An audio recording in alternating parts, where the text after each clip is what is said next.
만복의 근원 하나님, 온 백성 찬송 드리고 저천사여 찬송하세. 찬송 성부 성자 성령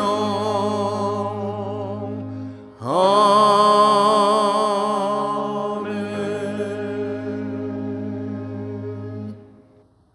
고백의 기도를 함께 드리시겠습니다.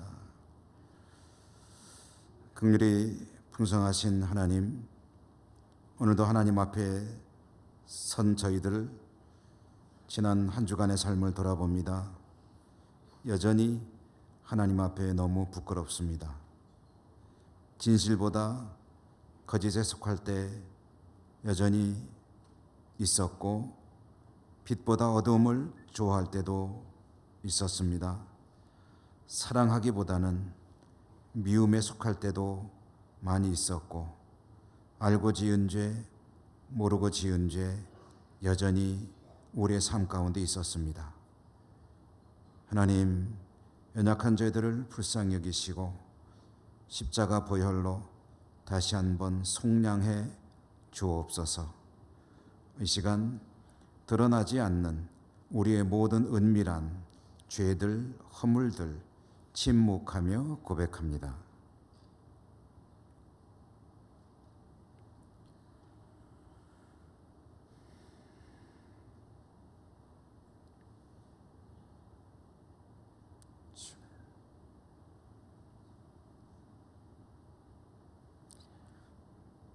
만일 우리가 우리 죄를 자백하면 그는 미쁘시고 의로우사 우리 죄를 사하시며 우리를 모든 불의에서 깨끗하게 하실 것이요. 아멘. 내가 전심으로 주께 감사하며 내가 주의 성전을 향하여 예배하며 주의 인자하심과 성실하심으로 말미암아 주의 이름에 감사하오리니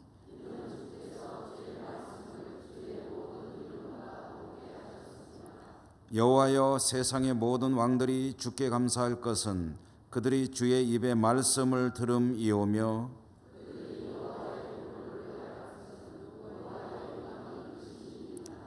여호와께서는 높이 계셔도 낮은 자를 굽어 살피시며 멀리서도 교만한 자를 아심이니이다.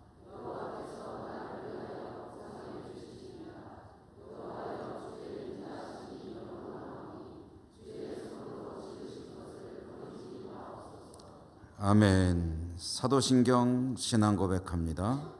나는 전능하신 아버지 하나님, 천지의 창조주를 믿습니다. 나는 그의 유일하신 아들 우리 주 예수 그리스도를 믿습니다. 그는 성령으로 잉태되어 동정녀 마리아에게서 나시고 본디오 빌라도에게 고난을 받아 십자가에 못 박혀 죽으시고 장사된 지 사흘 만에 죽은 자 가운데서 다시 살아나셨으며 하늘에 오르시어 전능하신 아버지 하나님 우편에 앉아 계시다가 거기로부터 살아있는 자와 죽은 자를 심판하러 오십니다. 나는 성령을 믿으며 거룩한 공교회와 성도의 교제와 죄를 용서받는 것과 몸의 부활과 영생을 믿습니다. 아멘.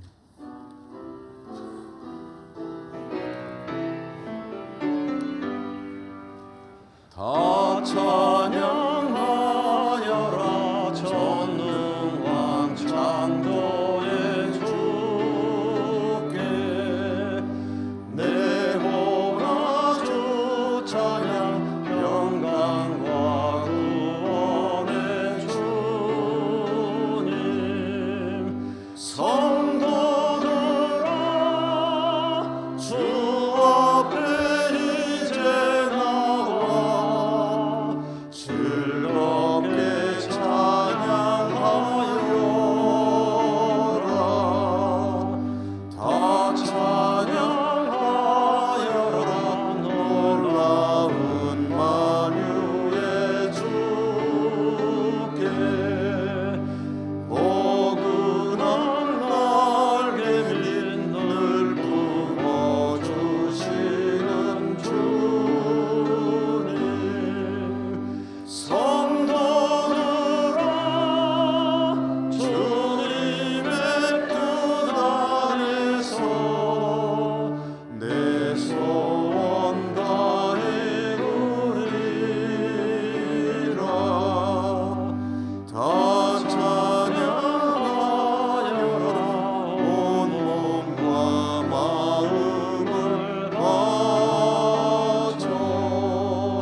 전능하신 하나님, 우리들의 예배를 통하여 기쁘시게 영광을 받으시옵소서.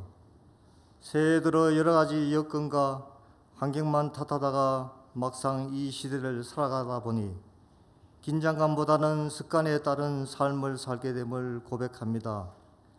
지난 한 주간도 삶에 수많은 염려와 걱정으로 믿음 없이 행하지 않았는지를 돌아보며 회개합니다.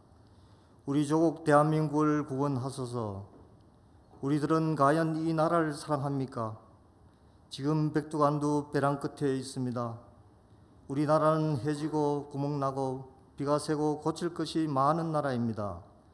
북한이 핵을 만들고 미사일을 쏘아도 무섭지도 놀라지도 아니하고 거짓된 선지자들을 믿는 죄입니까? 남의 눈치 보다가 길을 잘못 든 탓입니까? 우리는 비상하여야 합니다. 싸움밖에 모르는 정치인들에게는 비둘기의 날개를 주시고 살기 박박한 서민들에게는 독수리의 날개를 주시옵소서. 새해에는 대통령을 비롯한 국회의원 여당과 야당 모두들 다 같이 깊이 반성하게 하시고 정직하게 훈계를 받게 하시옵소서. 하나님, 이곳에 예천교회를 세워주셔서 죽어가는 많은 영혼을 구원하게 하심을 감사드립니다.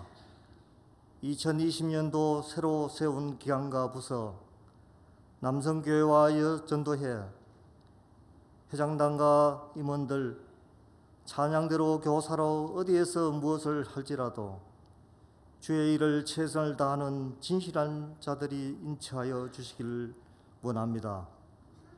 원래 원치 않는 일로 백마와 질고로 고통받는 성도님들, 그 무거운 짐과 백마를 다 떨쳐버리고 기쁜 마음으로 한 해를 살아가게 하옵소서. 원래 세운 예산도 차고 넘치게 하시옵소서.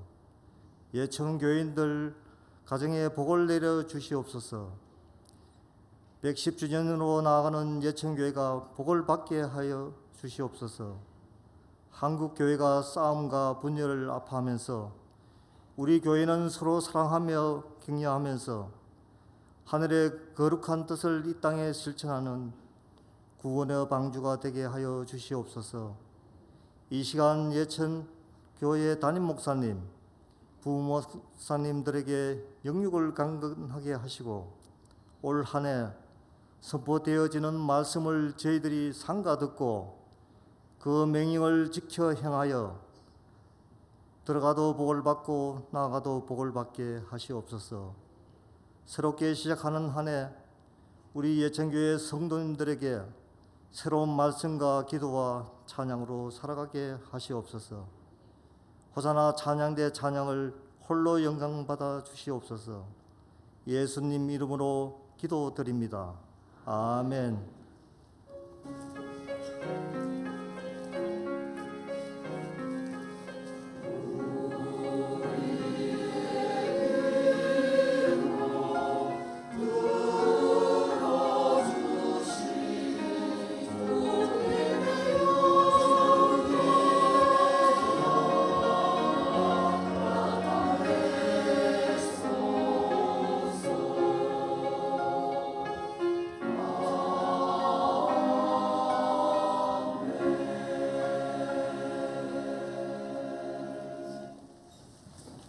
오늘 하나님께서 우리에게 주시는 말씀은 신약 성경 요한복음 1장 29절에서 31절까지입니다.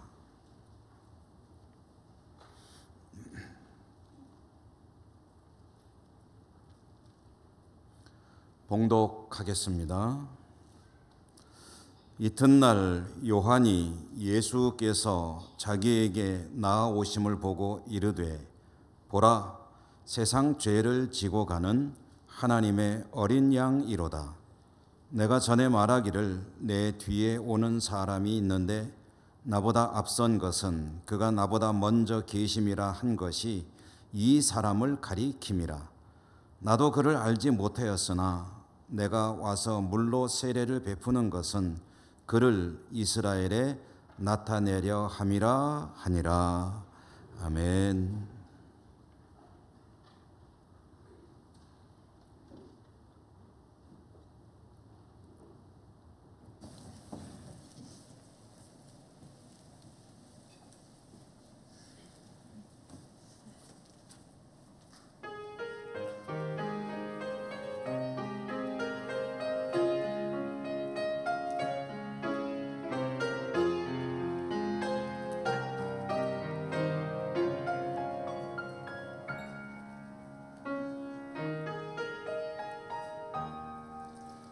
나의 생명 되신 주, 주님 앞에 나아갑니다. 주의 흘린 보혈로 정케 하사 받아주소서.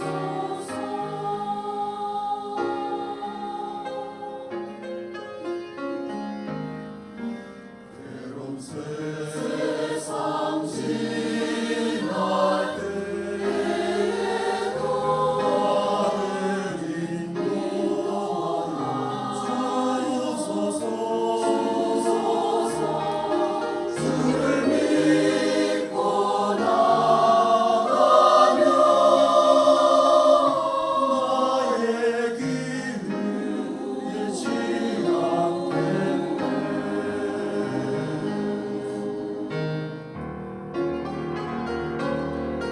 날마다 주를 찬송하겠네. 주의 사랑의 주로 나를 굳게 잡아내소서. 날마다 주를 찬송하겠네. 나의 생명 되신 주 찬양.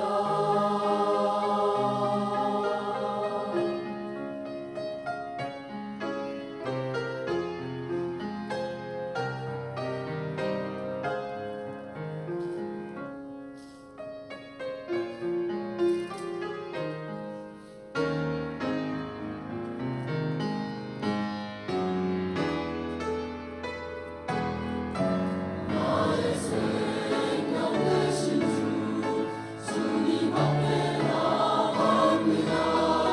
주의 흘린 보혈로 정케 하사 받아주소서.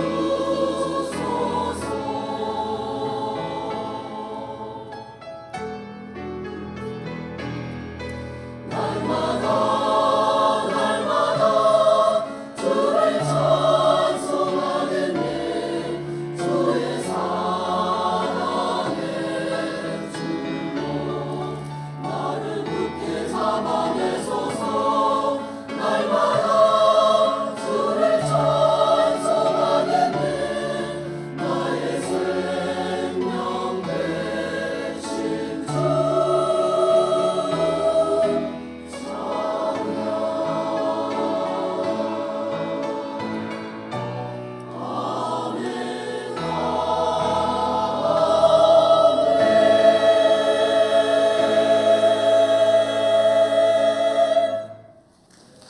아멘.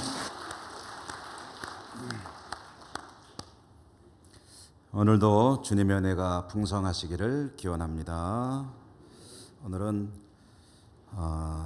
교회 절기상으로는 이제 주현절 두 번째 주일인데요. 하나님의 어린 양이라는 제목으로 말씀을 전해드리겠습니다. 세례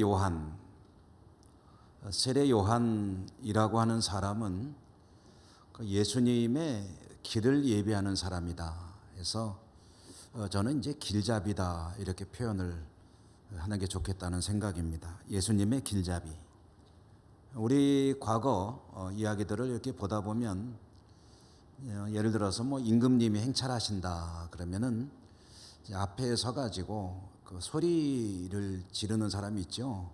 물러거라 상감마마 행차시다 해가면서 이제 길을 열도록 하고 그 소리를 들으면 사람들이 다 이제 엎드려 절을 하는 가운데 이제 임금님의 행차가 쭉 지나가기도 하고 그랬던 것들을 이제 드라마나 또는 글들을 통해서 보게 되는데요.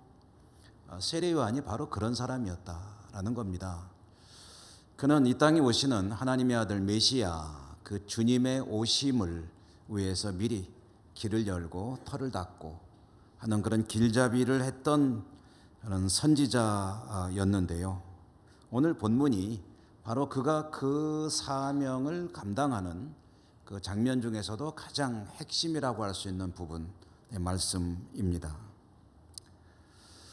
세례 요한은 그 별명 그대로 이제 세례를 베푸는 사람이었죠. 요단강에서 회개의 메시지를 선포하고 그 세례 요한의 그 메시지를 듣고 회개하기를 원하는 사람들이 나오면 그들에게 이제 물로 세례를 베풀었던 사람 세례 요한.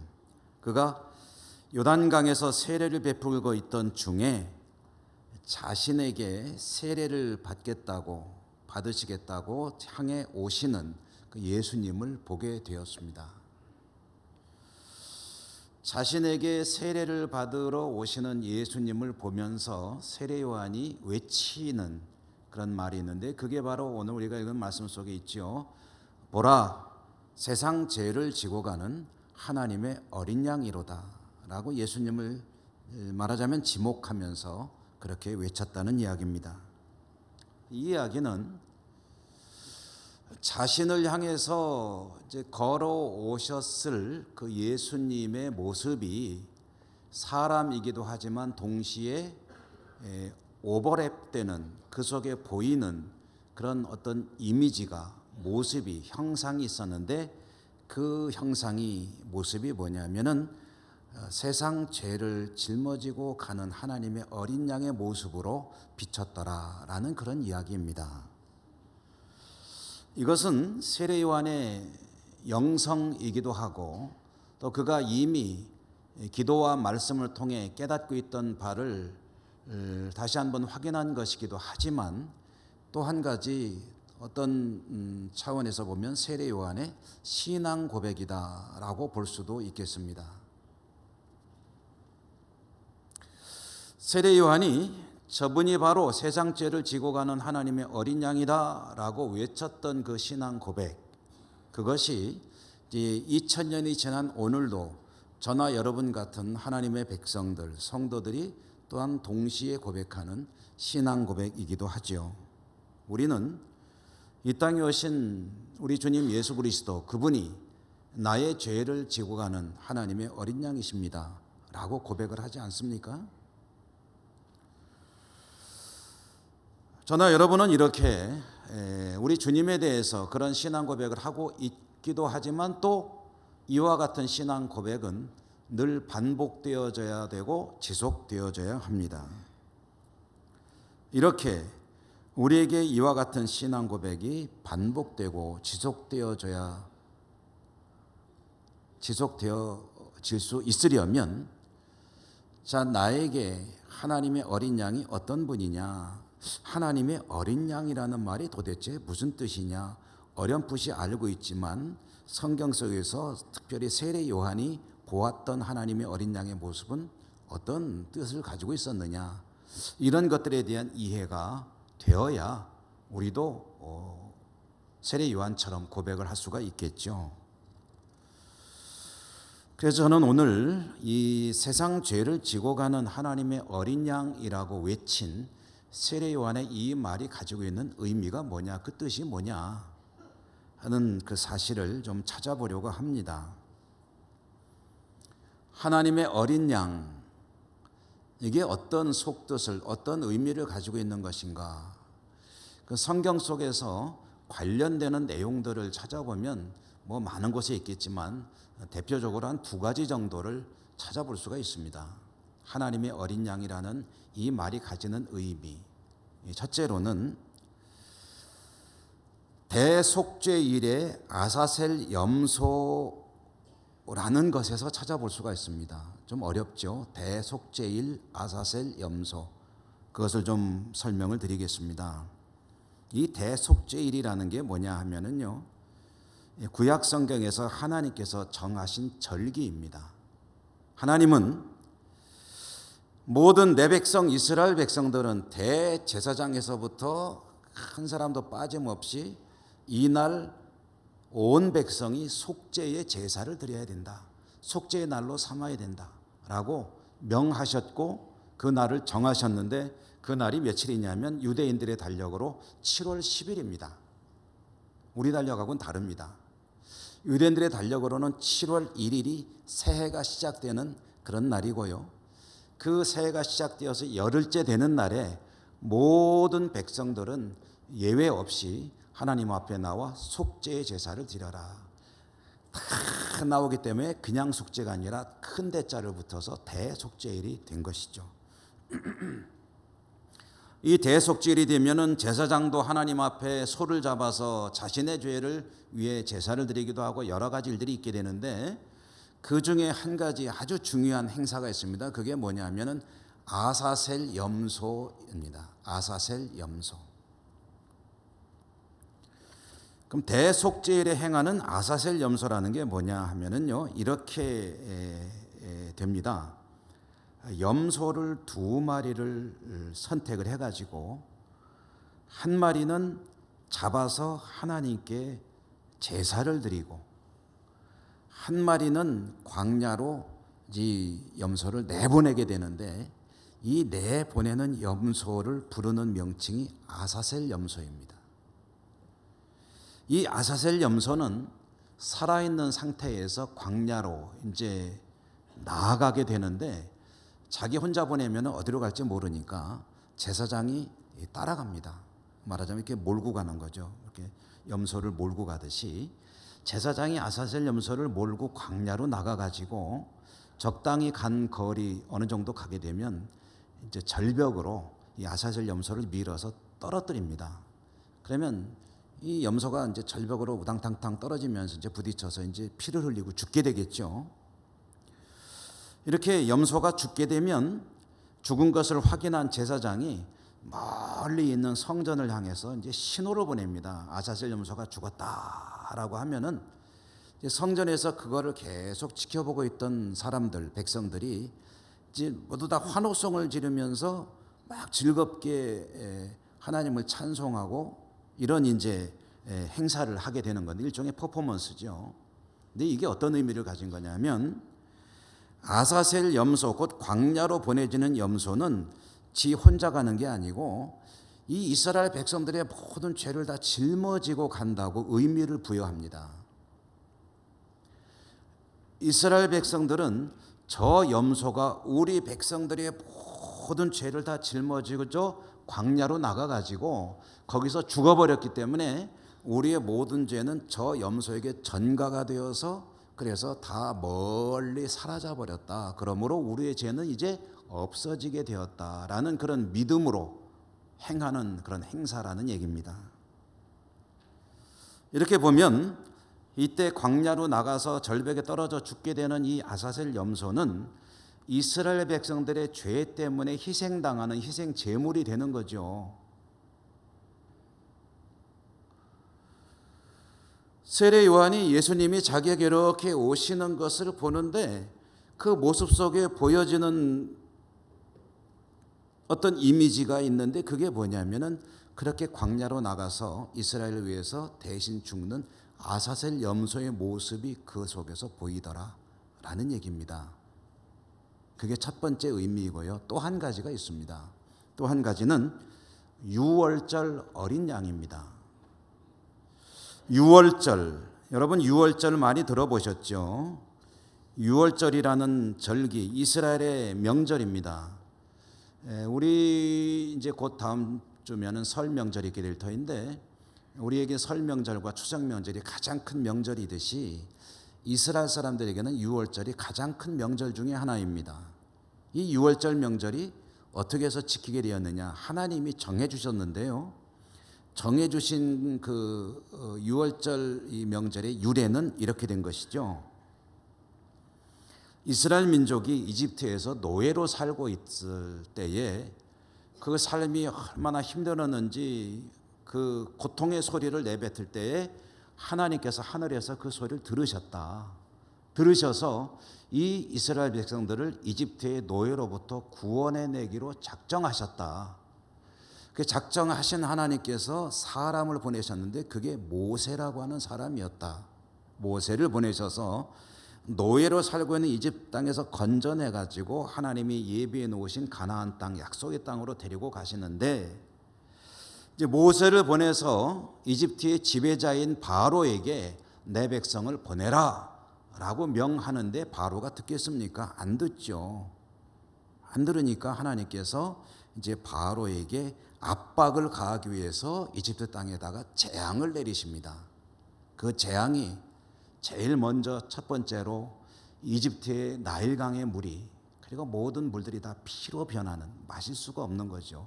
피로 변하는 그러한 재앙으로부터 시작해서 또 개구리, 집안부터 어디든지 그냥 이불 속까지 개구리가 득실득실한다고 생각해 보세요. 여러분 어떻게 사람이 살겠습니까? 그러다가 또 세 번째로는 이 모르세요? 이거 이렇게 모른 척 하셔도 뭐 여러분 어렸을 때 다 하셨잖아요.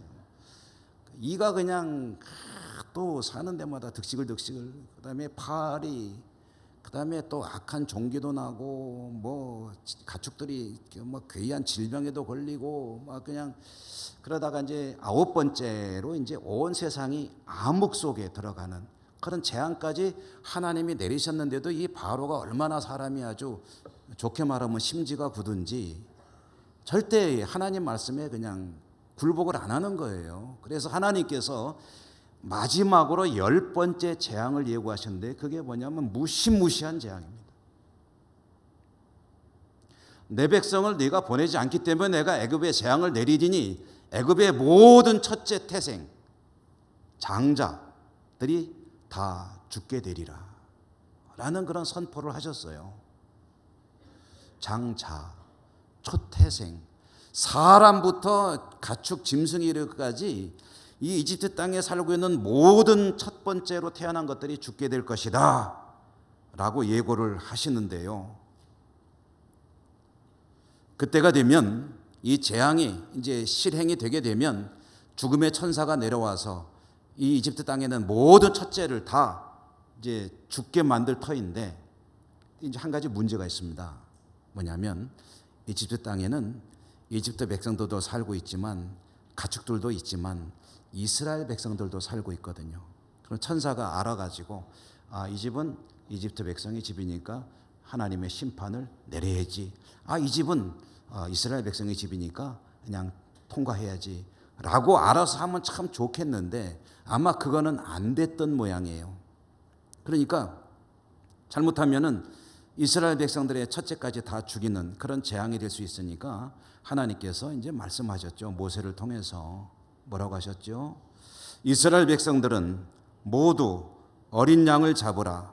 그리고 그 피를 좌우 인방과 문설주에 바르라. 천사들이 집집마다 다니면서 이제 하나님의 심판, 재앙을 이 땅에 시행할 때에 만약에 그 문에 피가 칠해져 있으면 이것은 이스라엘 백성의 집인 줄 알고 그 집을 통과하리라 라고 말씀을 선포하셨습니다. 여기서 통과한다는 말, 지나간다는 말이죠. 또 영어로 이제 패스 오버라고 쓰는 이 통과한다는 말을 두 글자 한자 말로 바꾸면 유월입니다. 그래서 유월절이라는 절기가 이제 정해진 거거든요.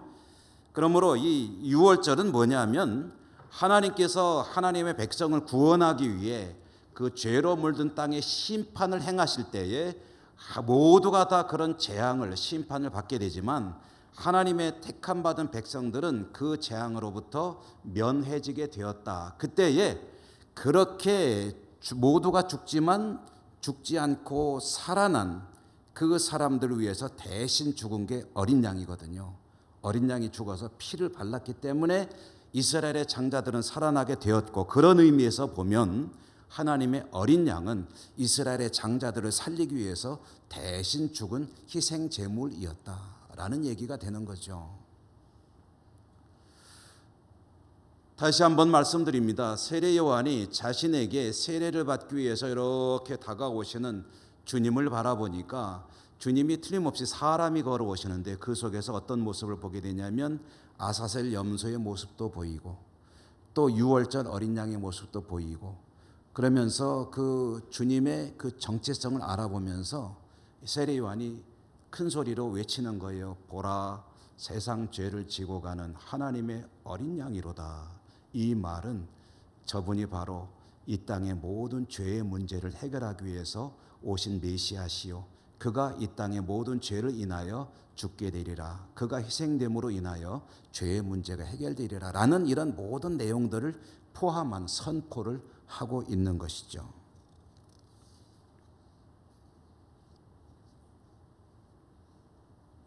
세례 요한은 자신은 보았습니다마는 자신이 보는 것보다 더 중요한 것은 거기에 있는 모든 군중들이, 백성들이 저분이 누구인지를 아는 것이 중요한 일이죠. 그렇기 때문에 그는 외쳤습니다. 봐라. 저분을 좀 봐라. 저분을 주목해봐라. 저분이 누군지 아느냐. 저분은 이 땅에 오신 메시아. 그는 세상 죄, 곧 너희들의 죄를 위하여 죽는 하나님의 어린 양이로다 라고 외친 거고요. 그 세례 요한이 외쳤던 그 말씀을 2000년이 지난 오늘 우리가 다시 한번 받고 있는데, 이 말씀은 사실 우리에게는 뭐 그렇게 생소하거나 새로운 말씀은 아니죠. 여러분들에게 굉장히 익숙한 이야기일 것입니다. 주님이 누구십니까? 그분은 우리의 죄를 위한 하나님의 어린 양이시죠. 이거에 대해서 그래요? 금시초문인데? 이러실 분은 아마 한 분도 안 계실 거예요. 수십 년 신앙생활을 하신 분들에게는 못이 박히게 들어오신 말씀일 것이고, 신앙의 연조가 깊지 않으신 분들에게도 상당히 익숙한 이야기일 터인데, 그럼에도 불구하고 우리는 이 이야기를 계속 들어야 됩니다. 계속 듣고 우리 입술로 계속 고백해야 됩니다. 이 말씀은 우리의 마음속에 아주 깊게 자리를 잡고 있고 묵상되어지고 다시 새롭게 다시 한번 이해가 되어져야만 합니다. 늘 우리는 주님을 바라보면서 주님을 묵상하며 주님을 생각하며, 주님은 세상죄, 아니 세상죄라고 하니까 막연하네요. 주님은 나의 죄를 인하여 십자가로 가신 희생제물로 죽으신 하나님의 어린 양이십니다 라는 이 고백이 우리 안에 계속 반복되어져야 된다는 거죠. 오늘 말씀 속에 우리가 무심코 넘길 수 있지만 하나님이 세례 요한을 통해서 이 성경을 기록하게 하실 때에 굉장히 강조했던 대목이 있습니다. 우리는 그 말씀을 잘 알아채지 못하고 그냥 무심코 성경을 읽습니다. 그러나 저는 오늘 하나님이 굉장히 강조하시고 세례 요한도 그렇게 기록했을 그 단어 한 가지에 대해서 좀 더 깊이 생각을 해보려고 합니다. 오늘 세례 요한이 외치는 말씀 중에 세상 죄를 지고 가는 하나님의 어린 양 했는데, 죄를 지고 간다는 이 말, 이게 굉장히 깊은 뜻을 가지고 있는 말입니다. 지고 간다. 이 지고 간다, 세상 죄를 지고 간다라고 하는 말, 두 가지 차원에서 우리가 봐야 되는데, 첫째로 이 말의 의미가 좀 더 정확한 의미가 뭐냐라고 한다면, 세상 죄를 지고 간다라고 하니까 조금 애매한데요, 이 말의 의미는 없앤다는 뜻입니다. 없애버린다. 있는 것을 없는 것으로 만들어버린다. 지고 간다는 말의 의미가 그런 뜻입니다. 제가 살고 있는 우리 사택 마당이 좀 있죠. 우리 사택 마당에는 고양이 몇 마리가 살고 있습니다. 저도 살고 있지만 고양이도 몇 마리가 살고 있어요. 처음에는 그러려고 한 건 아닌데 고양이들이 왔다 갔다 하면서 너무 이렇게 보기가 안 좋아서 제 딸아이가 고양이 먹이를 주기 시작했더니 한두 마리 이렇게 찾아오기 시작해서 지금 몇 마리가 이제 왔다 갔다 하고 있는데요. 저는 고양이를 원래 별로 안 좋아했는데 고양이가 사니까 좋은 점은 쥐가 사라졌다는 거. 그래서 고양이 앞에 쥐라는 게 이제 실감이 나고 있는데, 어쨌든 고양이들이 살고 있는데요. 이 고양이들이 배설을 하지 않습니까? 배설하면은 습성이 있대요. 저는 뭐 잘 몰랐는데 요즘에 좀 배웠습니다. 고양이들이 배설을 하면은 흙으로 다 덮는다네요. 안 보이게. 그래서 고양이가 참 깨끗한 짐승이로구나 하고 생각을 했는데, 나 이 마당에 사는 고양이들이 안 덮는 거예요. 그래가지고 참 그 마당에 여기저기 고양이 그 배설물들이 이제 있는 걸 보면은 이제 그 속으로 좀 들어가고 싶어도 밟을까봐 못 들어가겠어요. 이걸 어떻게 해야 되냐 하다가 이제 그거를 이제 이렇게 드러나 있는 배설물들을 처리하기 위해서 이제 흙으로 이렇게 덮어줬습니다. 뭐 제가 덮은 건 아니고요. 저는 그런 일을 잘 못해가지고 이렇게 덮어주는데, 그런데 이 말씀을 묵상하다 보니까 그런 생각이 나요. 고양이들이 그걸 덮는 이유가 뭔지는 잘 모르겠지만 어쩌면 자신의 어떤 수치를 가린다라는 의미도 있을 것 같은데, 이제 자기들이 안 가리니까 대신 덮어주는 거예요.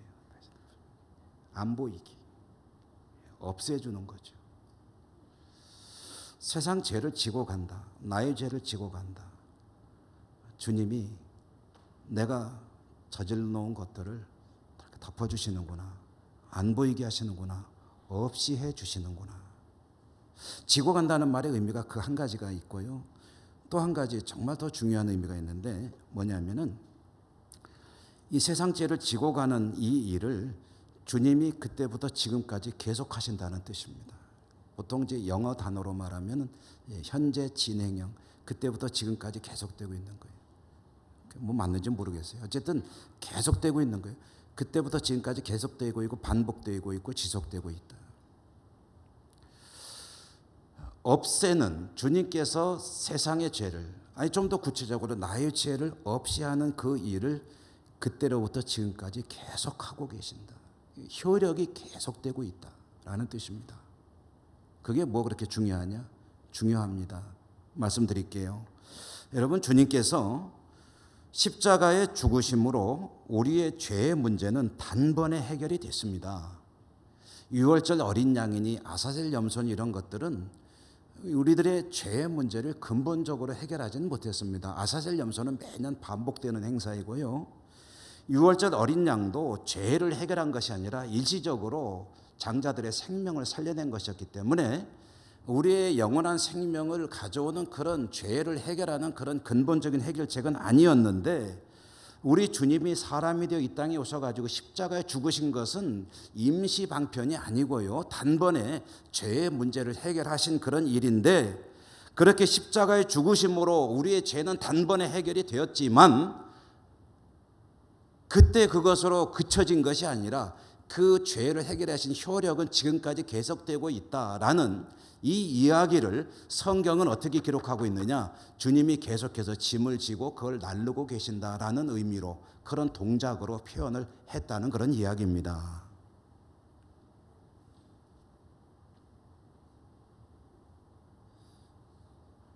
주님께서 죽으심으로 우리의 죄를 없이 하시는 그 속죄의 일은 단번에 이루어졌지만 그 효력은 지금까지 계속되어지고 있고 주님 오시는 날까지 계속될 것이고, 그것을 성경은 표현하기를 주님께서 지금도 계속해서 세상 죄를 없이 하고 계신다, 지금도 일하고 계신다라는 그런 문법적인 방법을 사용해서 성경을 기록하셨다는 이야기입니다. 이것은 그냥 생각 없이 읽으면 드러나지 않지만 성경을 깊이 묵상하며 읽으면 기가 막힌 이야기예요.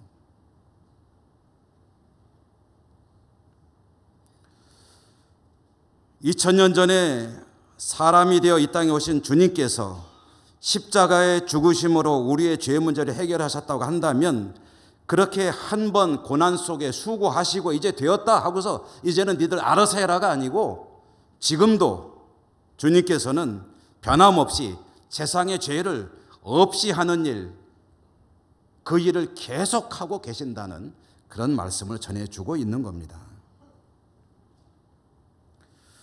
그리고 지금도 계속해서 주님이 일하고 계신다는 이 말씀을 사도 요한이 하고 있는 의미, 의도, 목적은 무엇인가 하면은 그렇게 지금도 일하고 계신 주님을 좀 바라보며 살라. 그래서 보라, 세상 죄를 지고 가는 하나님의 어린 양이로다. 풀어서 말하면 잘 좀 보아라.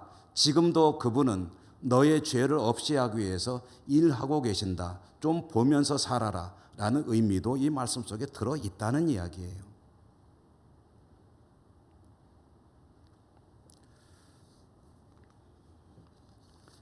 주님을 생각할 때 그분이 과거에 그랬대, 나를 위해서 십자가에 죽으셨대 라고 생각하고 믿는 것과 지금도 내 눈에 보입니다. 그분은 나의 죄를, 문제를 해결하기 위해서 일하고 계십니다. 그분은 하나님 보좌 우편에 계시며 세상 우주 만물을 통치하시는 분이시지만 성령을 보내셔서 지금도 나를 구원하기 위해 일하고 계시는 분인데 내 눈에는 그분이 일하고 계신 것이 보입니다. 보라 라는 말의 의미가 그렇다는 얘기고요. 여러분, 그러므로 우리 주님은 나의 죄를 인하여 세상 죄를 지고 가시는 하나님의 어린 양입니다 라고 고백할 때 우리의 눈에 물리적으로는 보이지 않지만 영의 눈으로 일하시는 주님을 바라볼 수 있어야 된다, 그런 이야기입니다. 다음 주간이 설명절이기 때문에 아마 많은 가족들이 이제 고향을 찾기도 하고, 요즘에는 추세가 역귀성, 이제 어른들이 자녀들을 향해 찾아가기도 하고 많은 이동이 있게 되겠죠. 저도 설명절에는 청주에서 지내고 계신 부모님 댁을 잠깐 다녀오게 될 겁니다. 부모님, 아버지, 어머니 이제는 연세가 참 많으셔서 저도 많은 세월을 살아가고 있는 것 같지만 여전히 부모님에게는 이제 어린 아들로 보이시는 것 같아요. 지금도 여름 휴가철 되면은 어머니가 가끔 하시는 말씀이 뭐냐면 물에 가지 마라. 물에 가지 마라. 어렸을 때부터 지금까지 계속 들어요.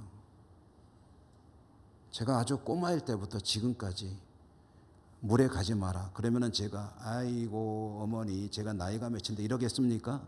뭐라 그러겠습니까? 예, 물에 안 갈게요. 걱정 마세요. 물에 안 갑니다. 어머니 걱정하는데 안 가죠. 제가 수영 못하는 거를 잘 알고 계셔서. 그런데 그 부모님을 생각하면은요, 눈에 여러분 그 선이 보이잖아요. 부모님이라는 단어를 생각하면 눈에 선하게 보이잖아요. 저는 이제 명절 때 가게 되면은 어머니가 이렇게 막 분주하게 움직이실 그 모습이 눈에 확 보여요. 며느리도 있으시고 손주 며느리도 있으신데 어머니는 손수 그 음식을 직접 거의 다 하세요. 거의 다 며느리한테 야, 네가 좀 해라 그러지도 않고, 손주 며느리 생겼다고 너도 좀 해라 그러지 않고 손수 다 음식을 장만하시고 그래서 그걸 탁 차려놓고 이제 몇 되진 않지만 그 자손들을 다 불러서 이렇게 먹게 하시는데, 그 음식을 장만하고 아들과 며느리와 손주들과 손주 며느리와 또 증손주까지 바라보시는 그 어머니의 눈길, 그리고 수고하시는 그 손길은 제가 어렸을 때부터 보았던 그 눈길, 그 손길과 조금도 달라진 게 없어요. 똑같습니다. 늘 저를 향해 바라보시는 모습도 염려로 가득 찬 그 모습, 눈길도 똑같고요. 그런 어머니, 아버지를 생각할 때에 제 마음속에 비춰지는, 떠오르는 그런 모습들 때문에 아, 내가 참 못된 아들이다 라는 생각을 하지 않을 수가 없습니다. 너무 효도하지 못하고 있다 라는 생각을 하게 되는데요. 여러분, 주님의 이름이 예수님, 예수 그리스도, 세례 요한이 고백했던 세상 죄를 지고 가는 하나님의 어린 양, 이 말 속에 들어있는 그분은 나의 죄를 없애는 분이요 지금도 없애는 중에 계신 분이다. 쉬지 않고 일하고 계신다라는 그런 주님의 모습이 우리 안에 떠오를 수 있을까요? 눈으로 보는 것처럼 보일 수 있을까요? 오늘 말씀은 보라라고 명령을 하죠. 보라라고 권유하죠. 보라라고 초청하고 있습니다. 뭐겠습니까? 무슨 뜻이겠습니까? 저 모습을 통해서 나의 죄를 위해 죽으시고 일하시는 그 주님의 모습을 볼 수 있어야 된다라는 그런 의미가 아니겠습니까? 주님을 나의 구주라고 고백하며 믿음을 가지고 살아가고 있는 동안에 옛날에 그랬대가 아니라 지금도 나의 죄로 인하여 애쓰고 수고하셨던 그 모습 그대로 일하고 계신 주님을 나의 마음의 눈으로, 영의 눈으로 보며 살 수 있다면 아마 우리의 신앙과 삶은 조금 더 달라지지 않을까, 달라질 수 있지 않을까 하는 생각을 해봅니다. 여러분, 한 해가 시작이 되고 이제 한 주, 두 주 이렇게 지나가고 있습니다. 금년 한 해 여러분들의 여러 가지 목표들이 있을 거예요. 그런데 영적인 목표로 어떤 목표들을 세우고 새해를 시작하셨습니까? 저는 오늘 말씀도 우리 모두의 새해에 한 가지 중요한 우리 삶의 이유와 또 목적과 목표가 될 수 있기를 바라는 마음인데요.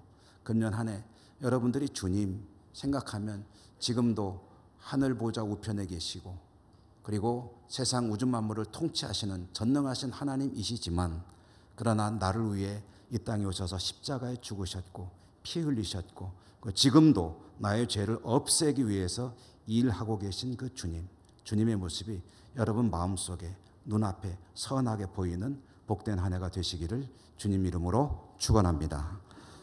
은혜로우신 하나님 감사합니다. 오늘도 말씀을 주셨사오매 말씀을 받았습니다. 그렇습니다.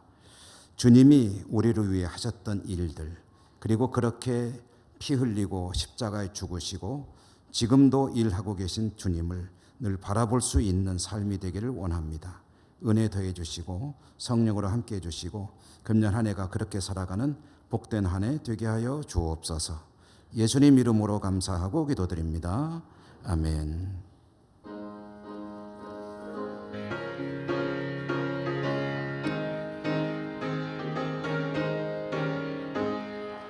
주의 친절한 발의 한깃에 우리 마음이 평안하리니 항상 기쁘고 복이 되겠네. 영원하신 발의 한깃에 주의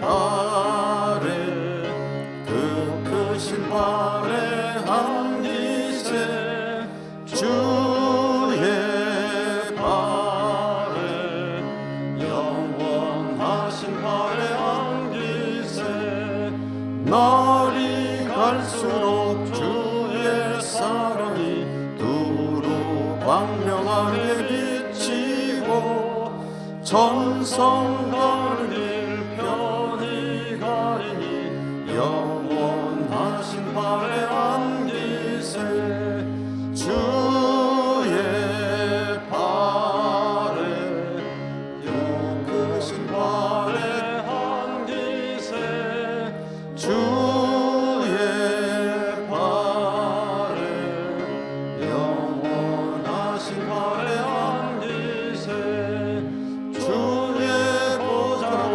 나아갈 때에 기뻐 찬미 소리 외치고 겁과 두려움 없어지리니 영원하신 발의 한깃에 주의 발에 그 크신 발의 한깃에 주의 발에 영원하신 발의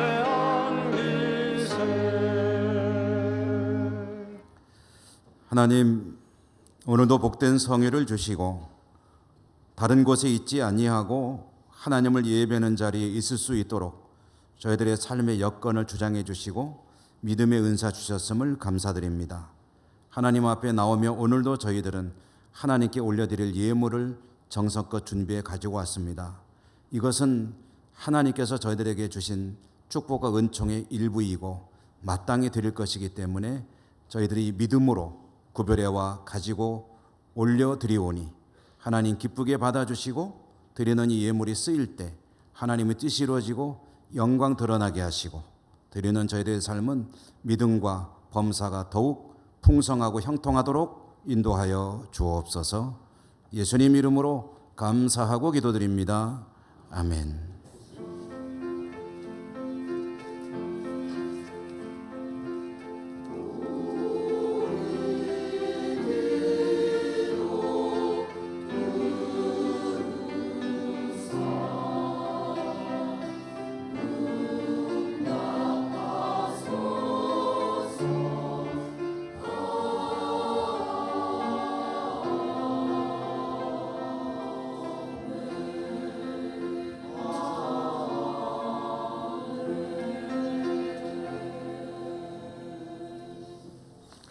교회 소식 전해드리겠습니다. 오늘 오후 찬양 예배는 여전도 헌신 예배, 강사로는 이웃교회인 고평교회 이준현 목사 오셔서 말씀 전해주시겠고요.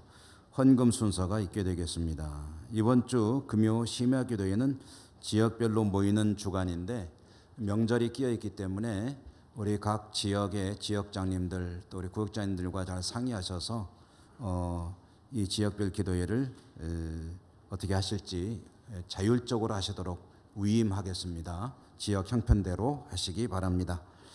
정기당회 다음 주일 2부 예배 후에 있겠고요. 오늘 원래회 바울회와 1, 2 권사회 교육위원회 모임 있고 주보에 안 나와 있는 안나회 오후 1시에 세미나실에서 역시 원래회가 있겠습니다. 회원들이 잘 찾아가시기 바라고요.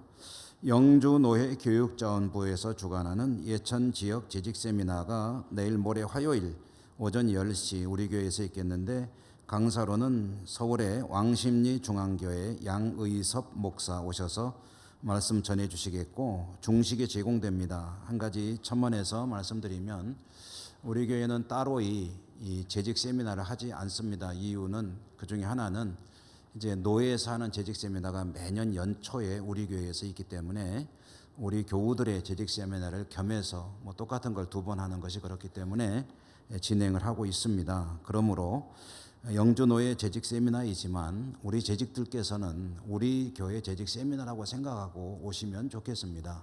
오셔서 좋은 강사님 말씀 잘 들으시고 은혜 받는 그런 시간 되시기 바라겠습니다. 오늘 중식으로 해서 5, 6 여전도에 수고해 주시겠고요. 설날 가정예배 순서지가 안내 데스크 있으니 활용하시기 바랍니다.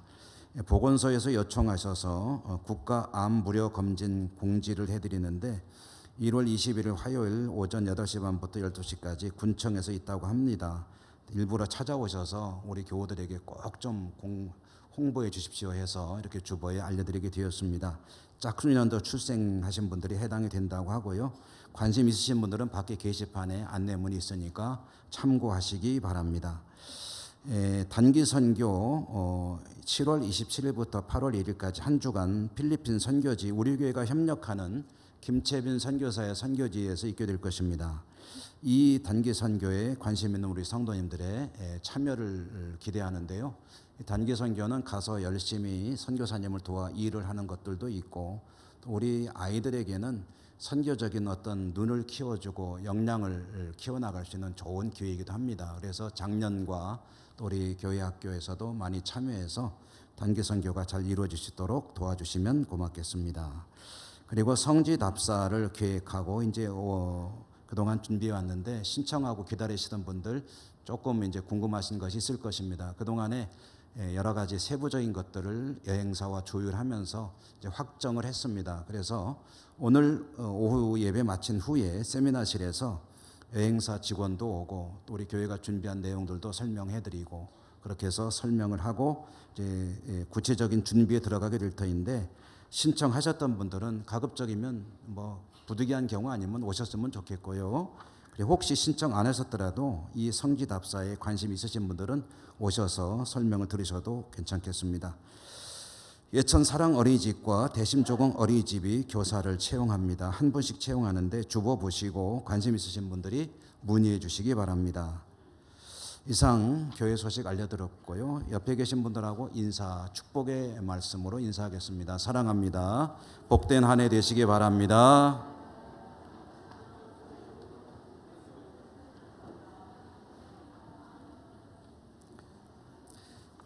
주기도성과 축도로 예배를 마치겠습니다.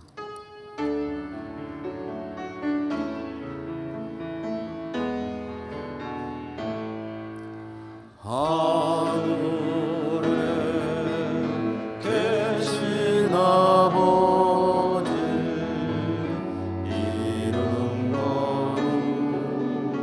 거룩하사 주님 나라 임하시고 뜻이 이루어지리이다.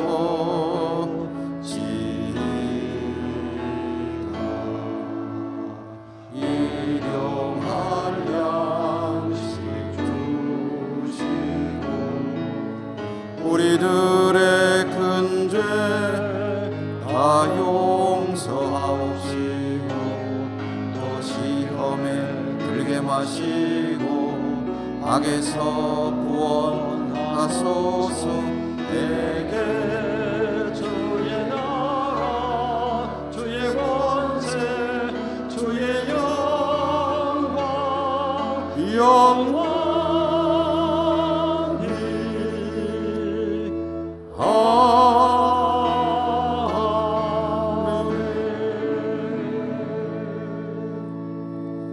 자비로우신 하나님, 오늘 하나님을 예배하고 주의 백성들은 또 세상에서 한 주간 살 것입니다. 저들이 있는 곳 어디든지 함께 해주시고 은혜 내려주시고 안보하여 주시고 축복해 주옵소서. 삶의 터전마다 하나님 은총이 넘치게 하여 주옵소서. 하나님, 우리 조국을 불쌍히 여기시고 인도해 주시고 우리 한국교회를 다시 한번 부흥되게 하시며 우리 예천 땅이, 우리 예천교회가 복받게 하여 주시옵소서. 해외 선교지마다 축복하시고 흩어진 우리 가족들이 어디 있든지 하나님께서 동행하시며 은혜 베풀어 주시고 병상의 환우들에게 긍휼과 자비를 베풀어 주옵소서. 시련 중에는 우리 모든 교우들에게 은혜 내려 주시옵소서. 예수님 이름으로 감사하고 기도 올리옵나이다. 아멘. 주 예수 그리스도의 은혜와 하나님의 사랑과 성령의 교통하심이 주의 백성들 머리 위에와 모든 삶의 현장 위에 항상 함께 하시옵기를 축원하옵나이다. 아멘.